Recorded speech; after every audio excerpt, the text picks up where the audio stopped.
Good evening and welcome to another episode of Let's Talk Tonight. Again, we're very fortunate to have with us the former city mayor of Dumaguete City and who's now seeking a board member seat in the province of Negros Oriental, 2nd District. We have with us Sir Woodrow Maquiling Sr. Sir Woodrow, maayong gabi nimo. May gabi ka nimo, Dok Dinno, Depositaryo, o may gabi usab sa atong mga staff, o sa tanan nga mga nagsunod sa itong tulungan. Sir, salamat for being my guest tonight, sir. Ha? Alam ko, nalipay po ko. Yeah, kabalo ko, busy ka sa kampanya ron eh. Yeah. Anyways, sir, not many might know, no, Sir Woodrow, na how did it come about na you became, you went into public service? Paano Actually, Dok, gikan pa ni sa 1988, no? That was the first election after EDSA revolution. No? Before that, no, active ko sa mga religious organizations. In fact, I happen to be the president of 3 religious organization of the Catholic Church, no? Kung atong hinunduman katong mga panahon na I am very active in organizing the basic ecclesial community in the city of Dumaguete. That was the first na organize nako ang basic ecclesial communities. Unya, mao to'y pagsunod po sa 1988 election. Okay. After election. I was invited by then Mayor Agustin R. Perdices and the late Vice Mayor Jenny Duran to join the election. Okay. No? Yeah, nakasulod ko ato kay gikuha ko nila, so ako gisulayan kung mahimo ba nako. Nagpalapuson ko niya itong pag-run ako as city councilor. Yeah, ni Jacob's number 4, no? Pag nakadaog ko as number 4 city councilor. Then sunod election number 2, then number 1. Okay. 1998. And then naging vice mayor ka. What year was this that you became vice mayor, sir? The vice mayor, kato na siya nga pagka 1998, last term naman ko. So, ang ako po mga kaoban nga mga last termer, nag-agreed rami nga managan may og vice mayor, no? I think there were 4 last termer councilors nagdagan may og vice mayor. Ang iba nagdagan ng mayor. Pero sabi ko sa kanila na matira-matibay. Now, during the time, I was invited by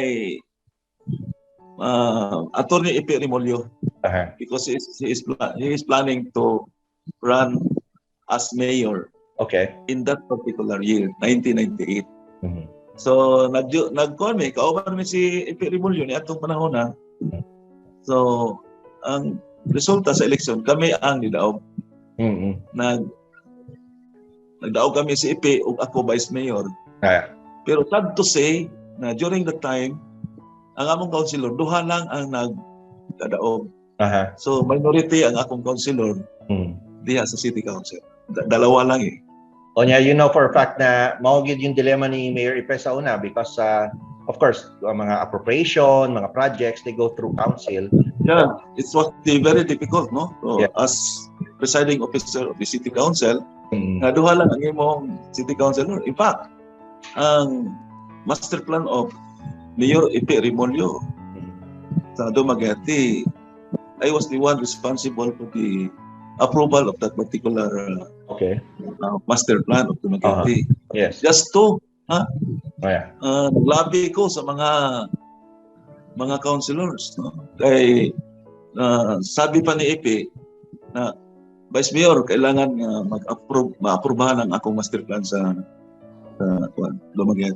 So I endeavored myself to comply the order of the mayor, no? That yung master plan kailangan ma-approve siya sa city council. So kamo ni kamo ni Mayor Ipe magkailan mo even prior to i-offeran kanyan to run as his vice mayor in 1990? Actually, Dok, no, dili mami kaila si Atty. Ipe Remolyo, Mayor Ipe Remolyo. Pero di ko lang siya nako. Ihangyo siya nako nga himon ko niya nga vice mayor. Kay galing siya Maynila. Correct. Siya nag-practice. So, umuwi siya. Kanya nag-request siya kanako nga mahimo siya ako mayor, ako ang iyang vice mayor. Nagka-agree po kami. So, successful ang ako hindi po. Now, Sir Woodrow, it's been some time since you were active in politics, no? All of a sudden, you decided to return, no? And serve anew, no? Now in a different capacity as a board member of the 2nd District, no? So, why so, sir? Nganong hindi sa syudad na ka, and then now you're running sa probinsya karon? Why? Yeah, that was the request of my junior son. Nga huwag na ka nang maglagan na ka ng councilor sa Dumaguete. Sabi ko sa kanya, ayaw ko na eh. Kasi I graduated in the city council for 19 years, no? In public service. Yeah. Hindi na ko kailangan mabalik pa kay nag-graduate naman ta, no? Yeah, I end up in 2015 outstanding sangguniang paglusod, not only in the province of Negros Oriental, but the entire Region 7. Di ba? Yes. So di na ko mabalik. Uma naman, no? So kung gusto pa ko nga mudagan, at least one step higher siguro. Right. Board member. So how's your campaign right now, sir? Ano sa mga development sa kampanya nimo karon sa 2nd District? Actually, so far, so good, no? Kay we started karang among paila sa mga katawhan. Nagsugod kami ni Congressman Chikiting Sagrabaria. That was long time ago. Memory serves me right, 2019. After 2019 elections, no? Nagsugod man din si Congressman sa iyang pagbisita sa iyang mga distrito. Apel sad ko, no? Uban ko niya. So hangtod karon na yun na mo, saturated yun na mo ang mga barangay sa 2nd District. Yeah. Muna siya. You said a while ago you've been with council for 18 years, no? City council, no? Am I correct? 19 years. 18 years, okay. In your 19 years, talk about yung mga legislation na imong gi-author or you're part of that made a significant impact sa Dumaguete City. That's true, no? I have so many resolution and ordinances. One of these is an ordinance establishing funeral support services in the city of Dumaguete and appropriating funds thereof. That was an ordinance na I considered it a landmark legislation because until now, nagpadayon ang iyang pagservisyo sa katawhan sa Dakwes Dumaguete, labi na gyud katong mga marginalized sector of our city, no? Lain po nag-sponsor po ko sa ordinansa an ordinance establishing scholarship program in the city of Dumaguete to cater the poor but deserving students to pursue higher education in college and appropriating funds thereof. Kato sa, I considered also that particular ordinance is a landmark legislation. Tungod kay daghan kayo ang mga indigents, no? Students na dili sila maka-eskwela sa mga universidad dili sa Dumaguete, pero tungod sa akong ordinansa daghan kayo na himong professionals, talagbit kadaghanan sa akong mga scholars sa atong ordinansa sa city. Sa siliman gud sila mo pili nga eskwela kay they were deserving students. Correct. 92, 98 ang ilang grado. So deserving sila. So Siliman University sila nag-eskwela kaniadto. Daghan na kayo mga na professionals karon nga nagtrabaho na sa lain-lain mga nasod sa kalibutan kunya at least ang ilang pamilya na-uplift na nila tungod sa ilang na kapot na degree gikan sa mga universidad sa Dakbayan sa Dumaguete. Now, lumad magug ka taga Dumaguete, good Sir Maquiling, no? Yeah. Could you tell our viewers, you've been a city councilor, you've been an ordinary citizen also over the years sa Dumaguete City. Could you describe Dumaguete City of the past when you were still a newbie na city official compared to the Dumaguete City of today para yung mga younger generation na to kabalo of the dynamics of before, no? Yeah. Dumaguete City is one of the smallest city among the country. No? We cannot deny that. Gamay kita. Yan itong panahon na kanang ang Dumaguete nag-rely ra siya sa internal revenue allotment. Dili siya makabarog sa iyang kaugalingon kung walay era nga idawat. Gamay lang kayo pagsulod na ko sa Dumaguete, Dok Dinno. Nandun man ako ang atong budget ya lang sa 600 million. 600 million lang. Pagsulod na ako sa Dumaguete. Ang Dumaguete gamay kay sa katanan. Yeah. Napay ato mga dalan nga mga narrow roads, no? Yeah. Ang ato mga previous leaders wala sila maayong foresight tungod kay wala nila prepare ang Dumaguete sa iyang future development, no? Muna nga yan itong panahon na gamay gud kay Dumaguete. Kunya I remember nga katong sa pag-abot ni Ipe as mayor in 1998, katong iyang master plan na kuan gito na nagsentro gito sa development sa Dumaguete, pero ang iyang panglantaw parplang barangays ang iyang developon. Kay walay nakita na siya nga luna sa yuta nga anhi ang development. In fact, nga itong panahon na nangadto ni sa Cebu ni Mayor Ipe, nangadto ni Mr. Ernesto Uano, the owner of the big properties in Bawpandan. Yeah. Nagsolicit nangayo mi dito og luna sa yuta kay himuon nga government center kay that was the plan of the mayor nga ang government center should be transferred to Bawpandan para ma-develop ang mga barangays, no? So sa latod gamay lang yun ang Dumaguete. Pero pag-abutan ni Ipe karon sa pagbo, grabe kayo ang development sa Dumaguete. No?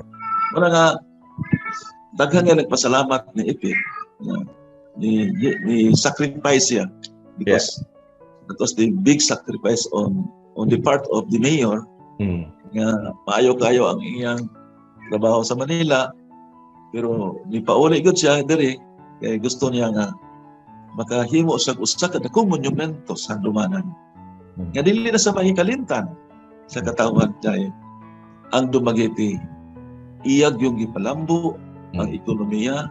Makita nimo ang dagko kay mga dalan, mga bridges, no? Napadagan pag himuon nga mga bridges nga himuon para maka-decongest sa atong problema sa traffic.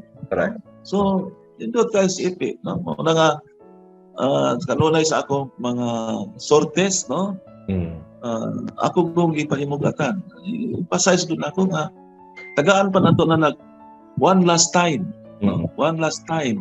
si Ipe Remolyo para matapos ang tanan nga iya mga plano nga naa sa iya nga master plan po. Well said, Sir Maquiling. Now, you talk about sorties that and yung mga campaign sorties mo karon, no? This is your second attempt to run as board member of the 2nd District of Negros Oriental. Ano yung nakikita nyo na mga once given the opportunity to sit as a board member sa representing the 2nd District of Negros Oriental? Ano yung nakikita nyo na mga priority legislation na pwede nimong i-propose or initiate sa guniyang panlalawigan? Yeah, tinod ka na kay kung musik kita o position as public servant, kilala doon na kay accomplishment, no? Doon na kay legacy. And number 2, na kay plano. Correct. Sa mga legislation nimo. Kay usagod sa ako nakita, Dok Dinno, nga ang atong mga local leaders, no, ako makita sa lain-lain mga lugar sa second district. Pagod sila nga nangandoy sila nga dunag mga ordinansa nga ma-approve sa sangguniang panlalawigan.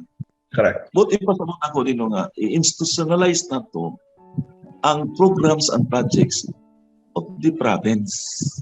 Kaya ako makita mo rin na piecemeal implementation. Magyod, no? Kunya, ang mga kabos, ang mga indigents, in taon, dili sila makadawat sa mga projects, programs, tungod kay kabos sila, pobre kayo niya. Wala gud sila kanang report sa mga leaders ato mga lain-lain mga lungsod, syudad sa atong segundo distrito. So muna usa sa akong tagaan ako priority considering that the province of Negros Occidental is considered an agricultural province.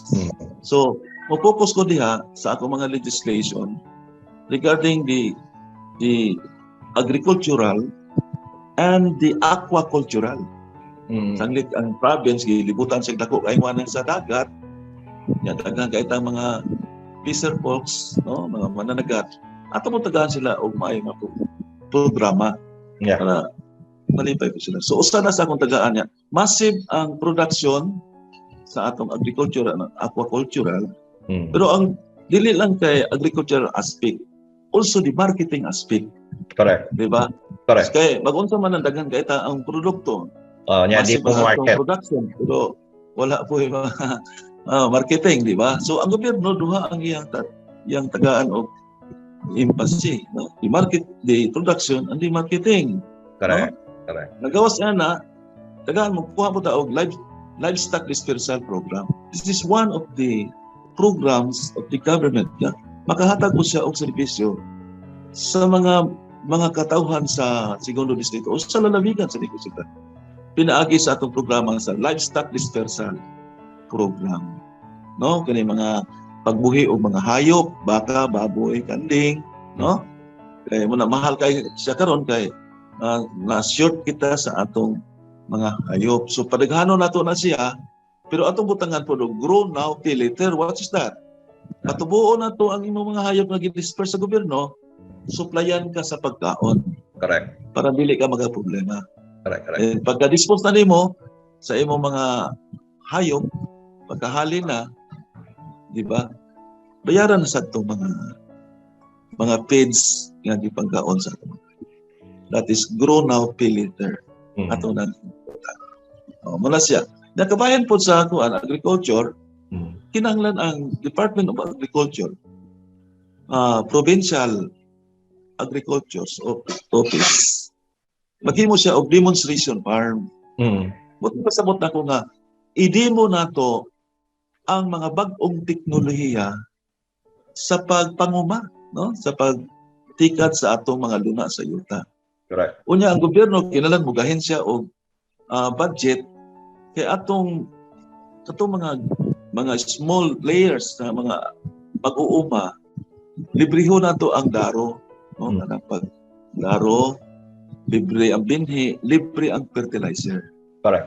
Diba? Yun naman siya. Para uswag yun ang panginabuhi sa itong mga kapos natin. Okay. That's good to hear, Sir Maquiling. Now, Sir Maquiling, humility aside, bakit sa tingin mo the people of the 2nd District of Negros Oriental should vote you as their representatives as board member of the 2nd District? Actually, no, I have so many legacy, no? Takbayan sa Magalente. In fact, doon ako'y 54 ka mga completed projects. Ako nang gihimo. Wala akong mangayo o appropriation sa atong City Council o sa atong Mayor, no? Kaniadto. Pero nakakaroon ng mga proyekto na magpakita na to, bridges, classrooms, no? Mga eskwelahan na atong ipanghimo para sa mga bata. Daghan kayo mga basketball court, volleyball court, tanan. 54 completed projects. Una nga, muna sa akong kabilin o legacy sa Dok Dinno nga mahimo ko nga ituboy nila as board member plus my platform of government nga ako kong ipasar sa atong probinsya sa Sangguniang Palalawigan. One of this ang scholarship program to all deserving students. Nga akong emphasize niya sa atong scholarship program na mag-encourage ta sa mga bata nga deserving nga makuha sila o medicines, no? Doktor.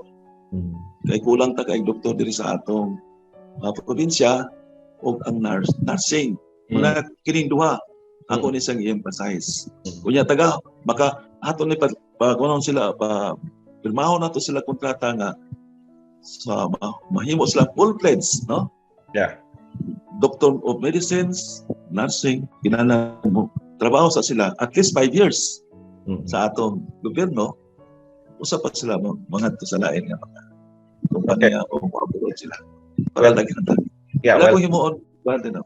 Yes. Now, Sir Maquiling, you said a while ago, you talk about the personal and political friendship with our Mayor Iperemolyo of Dumaguete City. No?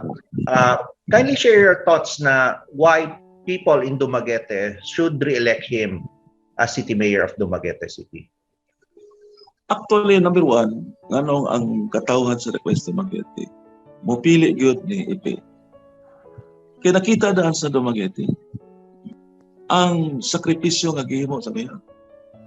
Ang iyang pamilya to sa Manila. Diba? Nyasa sa Dumaguete. Number 2, ang iyang master plan. Na siya'y plano para sa Dumaguete. Now, kung atbangan na siya, ug wala nga ni ikapakita nga legacy, no? Kaya di man pwede nga musik ka o positions, higher position, unya diha na ka, wala ka mo perform. Diba? Mao na predicament karon sa katawan nga kung mapili paghihapon ni siya, dili ba ka mapareha ra gyapon sa mga previous nga positions nga gipili sa katawan kay mahimo siya nga representante sa katawan nga maghimo siya mga kaayuhan. Yeah. So, diba? Wa man tayo makita. Na si Ipe, tagang kita makita ni Ipe sa iyang paningkamot. Unya si Ipe, doon na siya karisma. Charismatic si Ipe. Nga kung ang tao nga iyang istoryahan, unya makasabot sa iyang mga plano, utabang niya. Yeah. Diba? Yeah. Bihira kita makikita ng tao sama na Ipe. Nga maghangyo sa mga prominent persons o people sa Dumaguete. Unya patabangon niya sa iyang master plan for Dumaguete. Right. So makita na to nga si Ipi daghan siya kaayo nga gihimo. Dili lang gani nagsalig siya sa panudlanan sa atong gobyerno. Right. Kay gamay ra gyud ang atong resources sa gobyerno. Dili gyud makapaiko. That's right. Kinahanglan siya mga private sector nga motabang niya. Ug nakita nato na karon. Right. Nga daghang ay mga private sectors sa atong community nga andam og tagana nga hatag mutabang kaniya. Yeah. In terms of projects. Right. Diba? In terms of tabang na. Bisa nga ni kas kwarta pa nga ni, no? Dili sila may nudo mo tabang. So tungod niya na usan as mga qualities ng pangitaon sa katawan sa Dumaguete. Na kung ang mupuli gali niya palaran, dili makahimo sa paghimo. Kaya diha naman good. May tatog uniform na siya, nagpakita na siya og mga maayong mga proyekto nga madasig ang tao mapilit niya. Wala man gyud. Zero man. So that was the predicament sa katawan. Nga kung mapili unya, umurag hapon ang himuon, delikado. Kaduha, katulo, kining mga inagurahan na to mga projects. Like for example, Dok Dinno, Bahumpandan property, Uhano property. Correct. Sa una, sa among termino sa 1998, nangayo ta na 5 hectares for government center. I-develop na to siya. Ang gobyerno sa Dumaguete,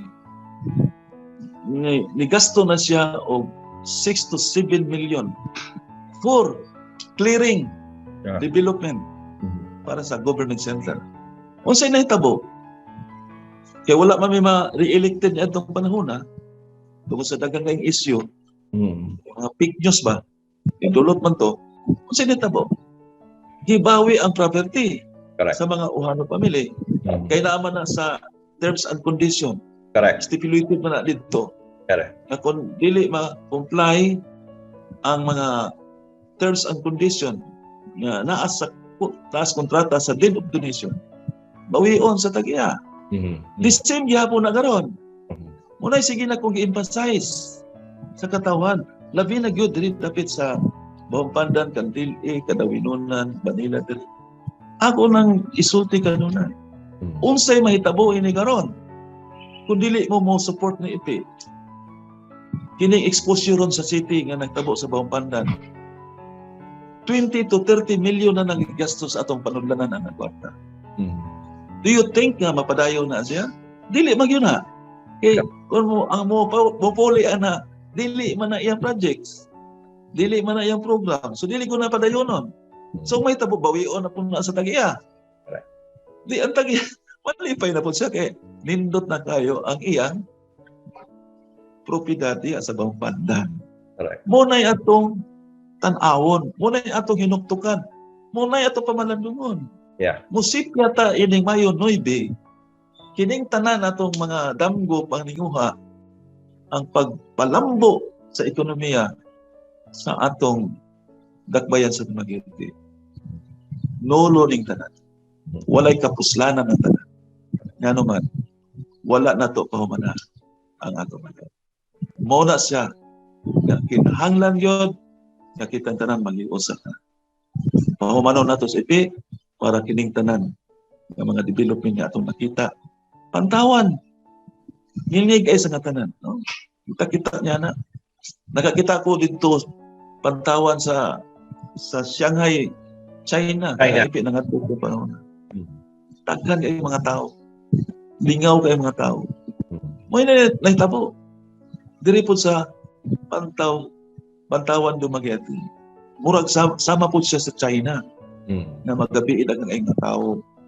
Dagang ay mga ligya, dagang ay mga buhi. Ug kana ug mawagtang na magbasol ang tanan. O na siya din na kinahanglan pa nga one last term, one last time for Ipe Remolyo to be the mayor of the city of Dumaguete. On that note, sir, Sir Maquiling, now it's your turn. Your message to the people of 2nd District of Negros Oriental and the people of Dumaguete City.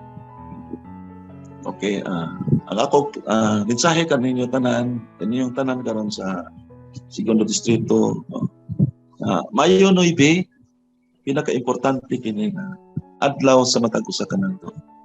Diin kitang tanan mo exercise ko ta sa atong katingod.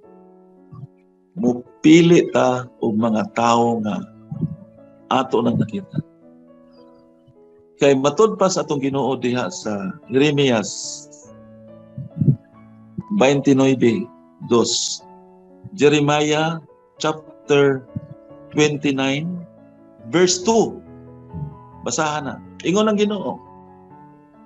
Kung kamo mga katawan makapili mo og pangulo nga dili maayo, dili matarong, walay maayong plano para sa katawan, mag-antos ang katawan. Pero kung makapili mo og mga tawo nga matarong, maayo, nga dunay damgo, dunay mga pagpanglantaw, dunay plano, ingon ang Ginoo, magmalipayon ang katawan. So asa ta na piliunan to. Kanang nakita na nato nga makahatag nato kalipay tingos bawan kalambuan natong tanan. Muna itong pagapiliun. Mausab dito sa 2nd Distrito. Congressman Manuel Chiquiting sa Grabaria, may perform siya. Perting daghana kayo. Nakita na ko sa katauhan sa segundo distrito nga, nalipay ko sila.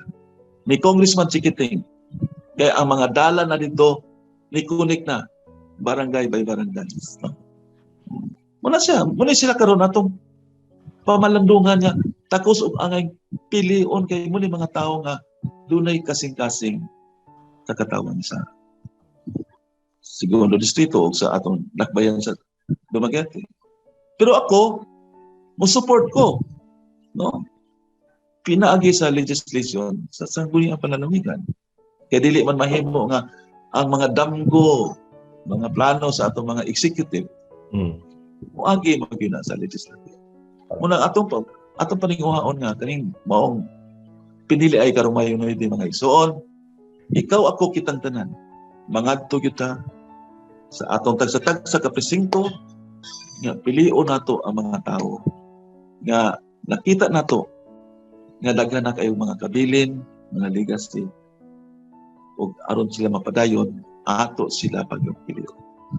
Pero kini yung ubos nga sulugon i-appeal sa ni kay mutabang ta pagpalambo sa atong lalawigan sa Negros Oriental ug ingon man ang capital city of the province, Dumaguete City. Pero salamat. Sir Woodrow, thank you. Thank you very much for being my guest tonight.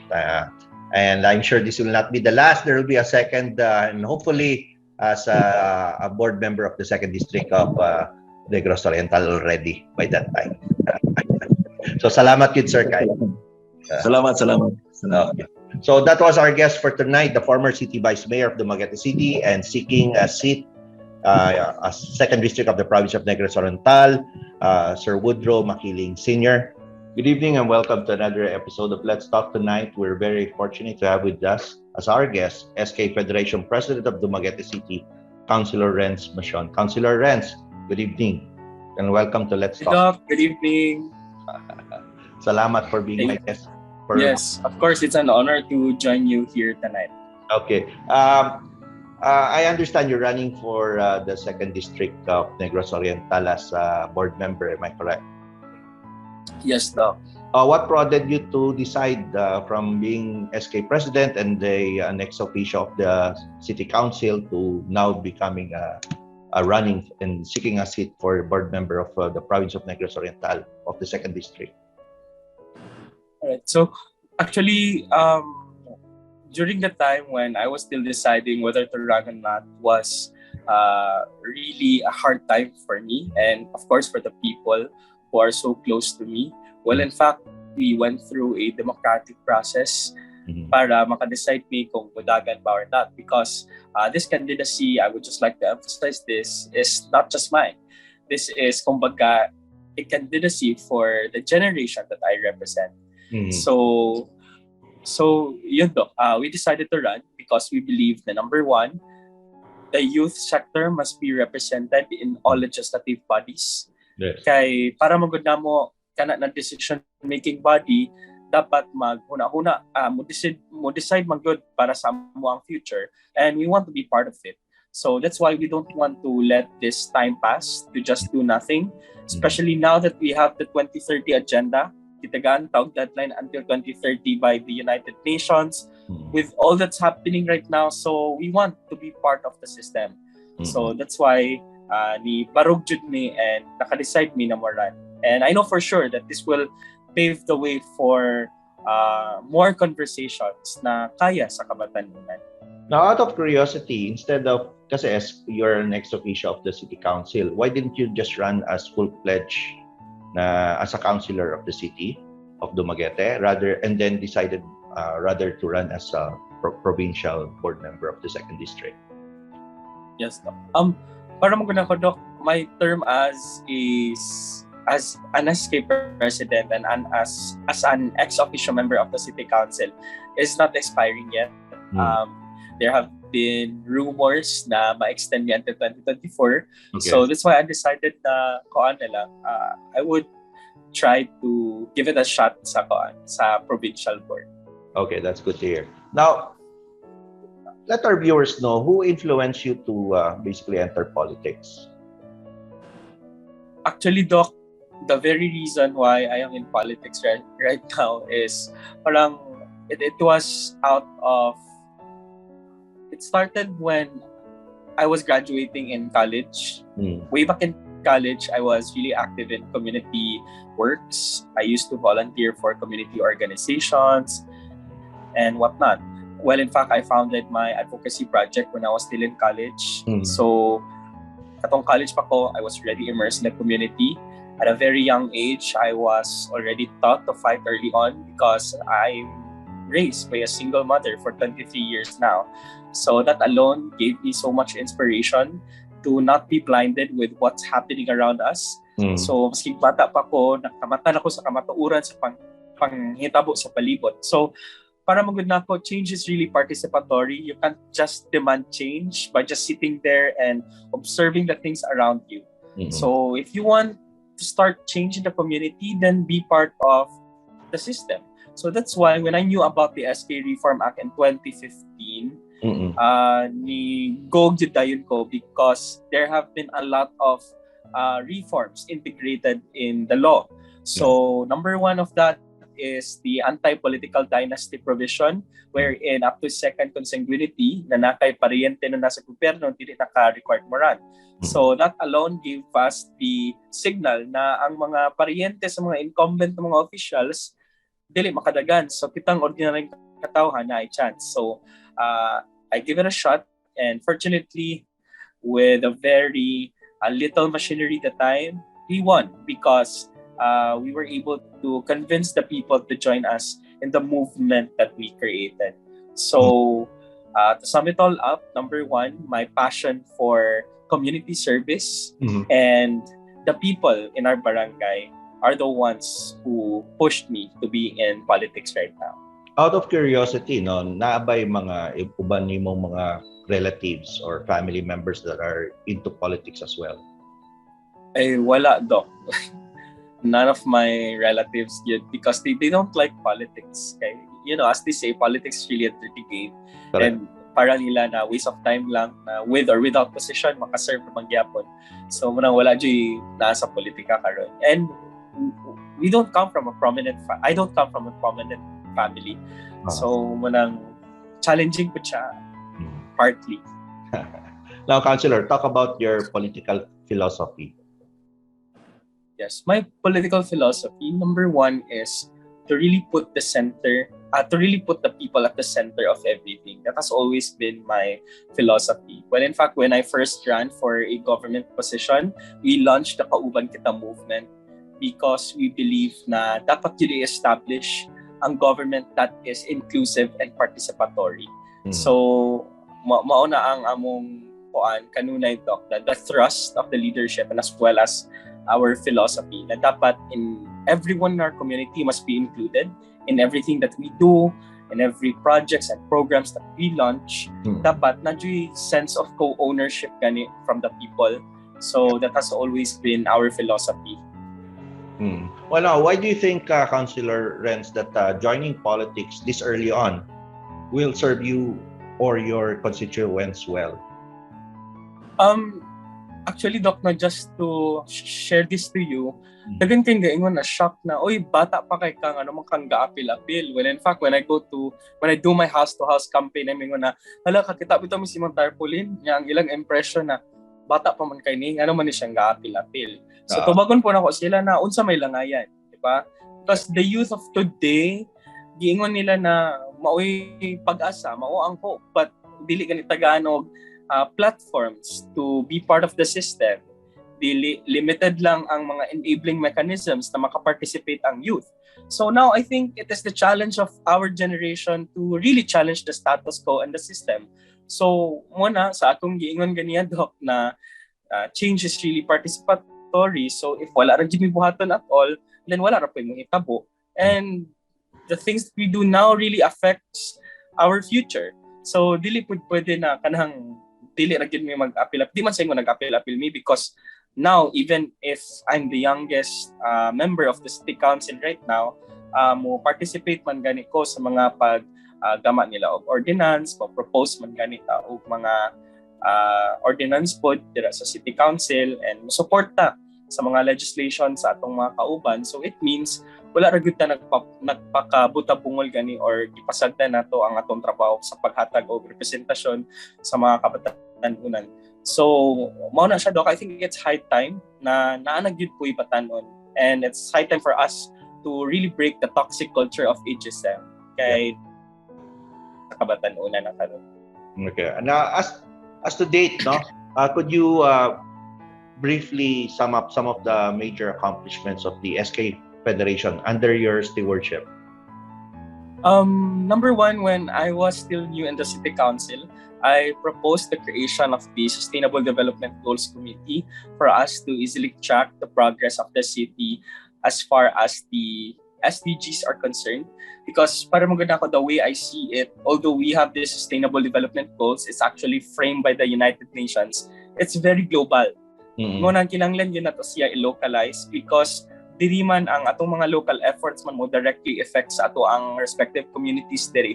So through the creation of such committee, nanatay ginatawag na murabag progress tracker. Well, in fact, I propose an ordinance with regard to that, which is the data bank ordinance para ma-easily track. So that's on the legislative side. And also, I have co-authored ordinances na maka-cater sa needs sa mga kabatanunan karon na dili na ko ma-memorize because ubay-ubay ang napasa sa ako ang mga kauban diya sa City Council. And another thing good is we have been active in responding to community calls. For example, if na ay disaster, we've always been there.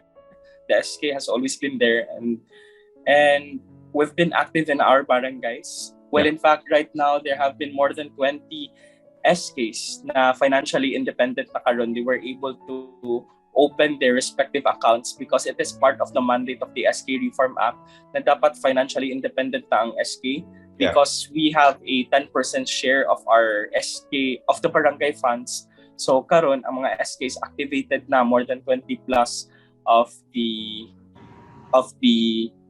number of SKs diri sa Dumaguete since we have 30 SK chairs. And also we've launched the Barang Sustainable Development Camp. Kay usag yun sa among main advocacy, Dok, na kanang SDGs ma-incorporate yun siya. Well, in fact, ang amo man pong 9 centers of participation framed by the National Youth Commission na naa sa Philippine Youth Development Plan related na to ito. And ubay-ubay pa, Dok, ang mga dili lang kung ma-enumerate. I wasn't able to prepare a list for it. But right now, ang mga accomplishments yun sa SK, Dok, ay ubay-ubay when I started. Ipadayan lang na ko itong mga maayong nabuhat na mo before because I can't deny it na Danny Tolentino, the former SK Federation President, and I had a really good partnership. So katong mga projects na mo before, amo lang yung gipadayan that is centered on health, education, economic empowerment, and so on and so forth. Now, how do you reach out to other youth advocacy groups, no, that are outside of your political sphere? Youth organizations and youth advocacies outside outside the political climate has always been our partners actually, Dok. Kay gato man gid mi na even in SKs dapat mo establish kami strong link between us kay kami mo inaa sa government and the outside organizations kay sila may makatabang na mo because gi-acknowledge mo gud na mo, Dok, na tanang mga problema na naa sa community karon dili man gud na mo maduphan tanan and dili na mo makita tanan. So that's why we need those local organizations or community-based organizations na ma-partner na mo. So, well, in fact, now part sa SK Reform Act ang creation of the Local Youth Development Office, for example, that serves as our secretariat in the Local Youth Development Council. So, sa Local Youth Development Council, naanay mga partners namo na youth advocates and youth organizations na gina-identify na sila po ang ka-represent sa 9 centers of active participation sa akong nahisgutan ganiha. So, muna karon Dok, we're having a good relationship with them and sila po ang katabang namo para efficient ang among pag-implement sa mga projects and programs naman sa communities.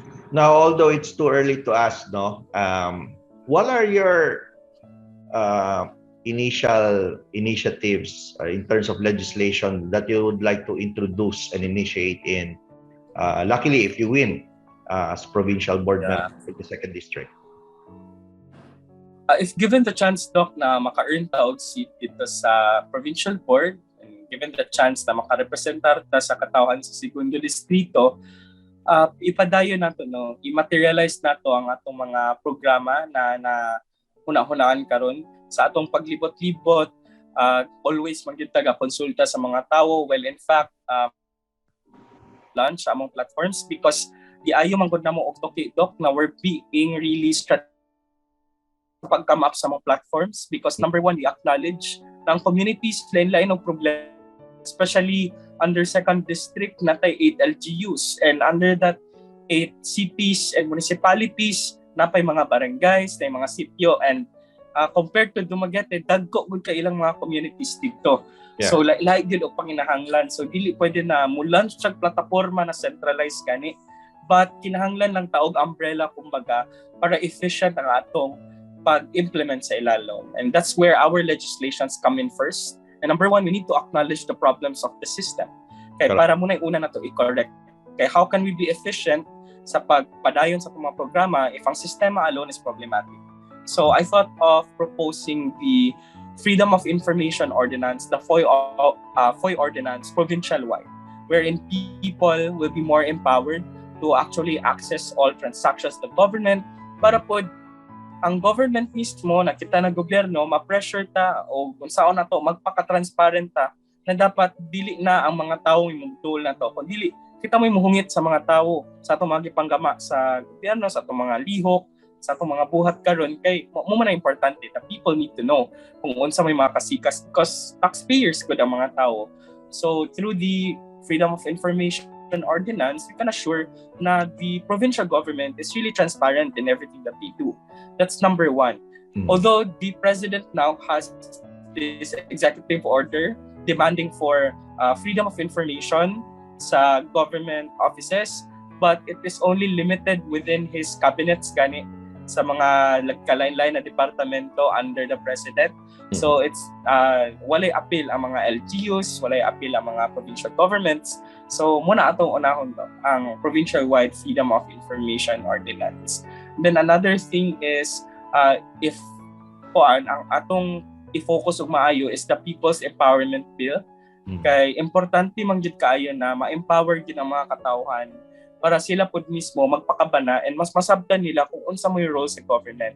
And I believe that there has to be a legislation that should back that para diretso na and para sustainable gani siya and naay sistema alone, naay parang nice system nila na maka-encourage gid nila to become really empowered para mas makabutang punta dito og saktong approach if unsaon na to ang different sectoral groups. Well, in fact, na may national law ana, but among gilantaw karon unsaon na mo siya pag-localize para mas easier gani and efficient ang iyang pag-implement if mahimo na siyang balaod. So muna ang among main priorities karon, Doc.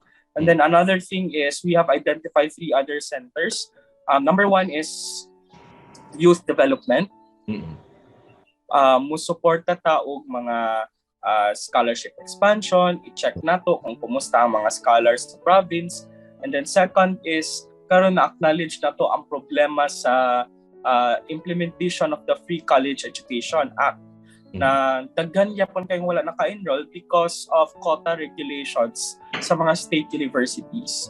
So ato nang lantawon kung asa ta pwede makasulod, makaduso ta og mga balaod na maka-propose ta na naay mga alternative institutionalized educational programs para while waiting for their turn na maka-enroll sila or while gahulat taog response sa atong paglabi for a bigger budget dito sa national office para mas dagang maka-enroll for more equipment, for more teachers sa mga state universities na sila buhaton karon So, kumbaga, mas i-expand na to ang mga skills training opportunities. So, that's under youth development. Apil na po diya ang pag-strengthen sa ato ang athlete support, naunsaon na nato pag-lobby, because karon dagan gid kitang mga nakakusog, pero ang mga athletes mismo wala naka-feel ana. So, it's time for us to re-strategize things, kumbaga, in the government para mas ma-address ang needs sa atong mga athletes. That's under youth development. And then second, ang akong gisgot kaniya is people's empowerment. Importante gid kayo na, especially when you asked me earlier, Doc, now, unsa ang akong philosophy, it's putting the people at the center of everything. So, manang mangita gid tag mga available platforms, mo provide tag mga platforms sa mga katawhan na makaparticipate gid sila, na naagid sila ikasulti, no? Na naagid sila say sa mga tanang gimok sa panggobyerno. So, ato nang i-strategize og maayo, mo coordinate with the People's Development Council, na ang atong approach ato ang mga legislations pohon sectoral gani siya, na natay mga ma-propose na mga ordinansa na magrepresentar o maghatag og kaayuhan sa mga nagkalain-lain na sektor. So that's under people's empowerment. And then lastly is good governance. Good governance, kato akong gisgot kaniya ang Freedom of Information Ordinance, for example, and as well as unsaon nato pag-review. Kay I think, the way we address climate change now, tinuod man gina nagkahitabo karon, that's on the environment side. So lantawon nato kung unsa atong action towards it, na kanang ginatawag og climate change adaptation plan. So diha i-focus po na nato karon, because daghan na kay campaigns karon ang ginatawag nila Let the Earth Breathe, kay 3 years na lang daw or 5 years na lang daw kuno ang atong kalibutan. Well, in fact, that's practically correct. Kay scientists gud ang gaingon, by 2030 ingon gani sila will be needing 2 Earths na to accommodate the needs of the people, kay nagkahinay-hinay nagkawala ang atong resources. So dapat yun kana na ingon ana na mga issues na ina na mga topics should always be part of our daily conversations para po mas magkatabangan na ita. So mao to, Doc, so far ang ato ang plano for the provincial board if given the chance. Oh, madami na. Anyways, there's no doubt you're a big supporter and advocate of Vice President Leni Robredo to become Philippine President, no? And you're wearing pink right now, no? As you can see. Yes. Why do you personally think that she's the right fit for the job?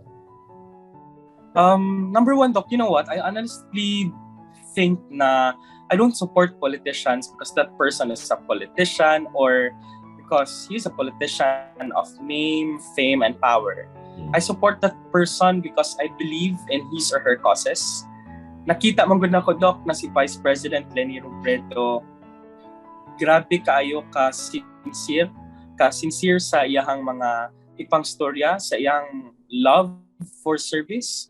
Well, in fact, before when she entered into politics, she was a lawyer sa saligan na mutindog gid siya sa katungod sa mga ordinaryong katawhan, sa mga kabos, tagaan ng representasyon. Well, in fact, taking for example the story of the Sumilao farmers, na dugay na good, nakipagbaka or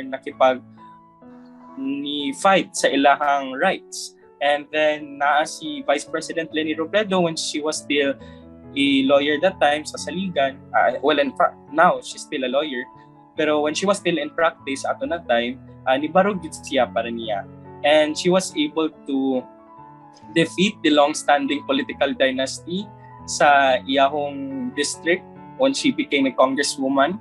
Kana alone, that speaks so much kay nakita gid sa katawhan na muhatag gid siya unsa ka powerful ang ordinaryo na katawhan. So dito nagsugod ang admiration for Vice President Leni Robredo when she was still a congresswoman. Well, in fact, when she ran for Vice President that time, 1% pa to siya. So from 1%, she became the Vice President. And now when she's the Vice President already, grabe kadagan ang iyang mga programa and ang iyang pag-launch og mga programs, dili pa politika ang apas, kay namang gay uban na didto muhan sa og programa kung asa daghan ang tao, daghan makahatag og boto. But in her case, dili ingon ana, kung asa ang dili kayo maabtan og serbisyo, dito gyud niya ibubo ang iyang mga programa. So, kana na act alone, grabe kayo ka-inspiring, especially us karon na mga batan-o na nakita na mo niya. And then, pag-abot sa pandemic, grabe ang iyang COVID response. Although limited ra iyang budget, she was able to raise millions of pesos para ma-address ang needs sa mga katawhan ato na time during the COVID-19 pandemic, as well as ang ato ang mga frontliners, mag-priority. So, nato siya dagan kayo, free shuttle bus, naapato nag-launch pa to siya mga dorms para katulgan sa mga frontliners, ng hatag o PPEs, and so on and so forth. So, ubay gyud. So, nakita na ko, na-capable gyud ang mga kababaihan na mulid sa ato ang nasod. It's also something personal for me because as what I shared to you earlier, na gipadako ko na ginusara sa ako ang mama. So that's why when I hear attacks against women, marapog masakitan po kong appeal because di man ko kumutuo na dili kaya sa mga kababaihan.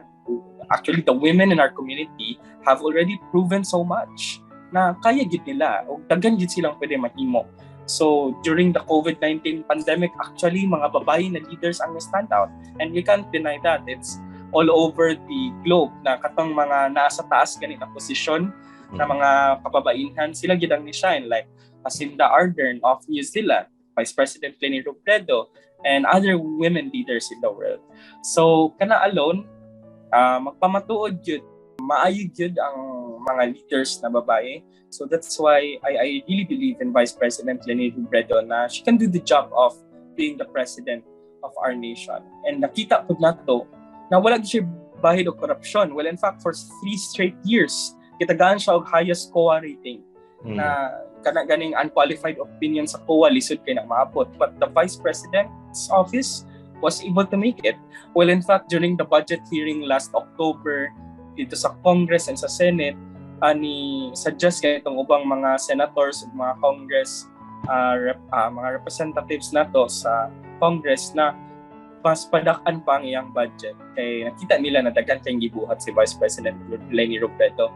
And karon mas daghan kayong mga pangdaot against her, daghan kayong mga fake news, daghan kayong ganan mo pull down niya, na siya dira, ipadayon yapon siya og barog para natong tanan. So there are actually a lot of reasons why I am supporting her. Not because I am a fan of her, but I think na she's the best person yun na mulid sa atong country. Na finally makaginhawa na kita.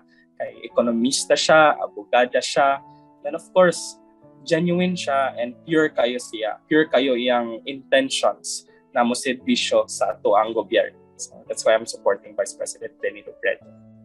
Now, let's talk about the local front. No, talk about your support for the re-election bid of Mayor Ipe Remolyo and for the election of the Lupad Performance Team. Yes, Doc. No, makita mong yun karon na administration. I mean, this is the administration under the leadership of Mayor Ipe. Makita gid nato na walay dictatorship, kumbaga. We still have our freedom of choice. Na kung unsa mo'y mga pananaw nato sa atong palibot, siya ang type of leader na dili gid mo dikta. Tagaan kita niya og kumbaga tagaan ta niya og para maminaw siya sa katawhan, and tagaan ta niya og parang tagaan ta niya og opportunities para mo speak up ta, and that's kana alone na manifestation para nako is a good sign sa usa ka leader nato diri sa ato ang city. So sa akong giingon ganiya na I honestly think that I don't support any politician because he is a politician of name, fame, or power. We should draw the difference between supporting an individual by being too passively fanatic and support that is grounded by reason and substance. And I stand firm with the latter, na dapat man we should support any individual in power because of the deeds that that particular leader has done in our community, and while also preserving the urge to put power to account. For example, like when decision-making time comes, they should also think na this wouldn't hamper the conditions of the people whom they are tasked to protect. So nakita gyud na nato karon no na, for example, sa mga projects karon sa youth, for example, natay scholarship expansion program, mas nidaghan ang atong mga scholars, natay test the center na gitukod karon, and then naapay evacuation centers na pwede gani siya mahimo pud og dorms, for example, if natay mga programs na mga sports activities diri sa city, natay mga bagong bridges na mas hapsay, na mas maka-improve sa traffic sa ato ang city. And what other projects, dagan gid kitang mga projects karon na nakita for the past 6 years under the leadership of Mayor Ipe. So that's why kana karon gasuporta pud ta sa legislative, especially now I'm a member, I'm part of the city council. And unsay mga proposals dira, as long as it's for the good of the people, it's for the benefit of the majority of the people, and then wala gid tay rason na mubabag na mubabag sa mga project. So that's what I see now in the administration of Mayor Ipe. And then kana lang yun, and I'm looking forward na for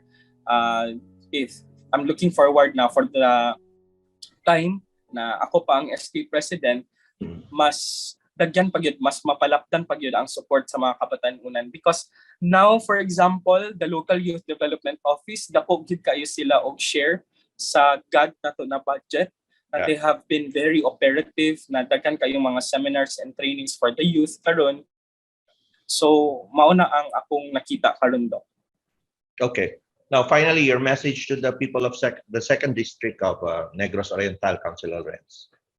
My message for the people of the second district here in the province of Negros Oriental is that to always be critical in your leaders this May 9, 2022 elections. Dapat yun huna-hunaon na to og tarong, dili ta magpadala og mga bulatik na mga storya, especially now that we're electing our presidents who will lead our country. So dapat pag-una-una kitag tarong, no, kay mga politiko karon puro na sila pasalig, puro na sila saad, promises na sila tanan, pero lantaw na to kung kinsa mo nagpalangga nato sa wala pa sila nabutang sa posisyon. So importante gid mo lantaw ta og track record na kinahanglan gyud lantaw na to kung unsa na ilang nabuhat para sa katawhan, kay di man nato masukod.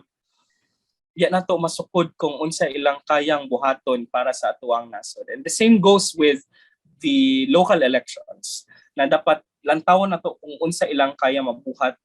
I-measure gid na to unsa sila ka-sincere, unsa ang ilang mga plataporma, unsa ilang mga plano, because it's not that easy to do things in the government. Inana gid, like maingon gid ako, like being from the government alone, lisod kayo ang bureaucracy na to karon. So munang kinahanglan gid ta magpaka-realistic sa atong mga plataporma, sa atong mga projects na i-propose sa mga politicians karon. So we have to be critical in choosing our leaders, because this 2022 elections is the most crucial elections in history, given the fact that we have faced unprecedented pandemic and whatnot. So muna siya'y pinaka-critical yun and crucial na election. So that's why kita po as voters magpaka-critical po ta sa pagpili sa ato ang mga leaders karon 2022. Councilor Renz, maraming salamat. Daghang salamat for being my guest tonight in Let's Talk. Yes, Dok Dinno, thank you. That was our guest for tonight, SK Federation President of Dumaguete City, Councilor Renz Macion. Now continue to like us at our Facebook, Instagram, and Twitter accounts, and do subscribe to our YouTube channel, Let's Talk with Dok Dinno Dumaguete. So that's our show for tonight in Let's Talk. I'm Dok Dinno. Be well and let's keep talking.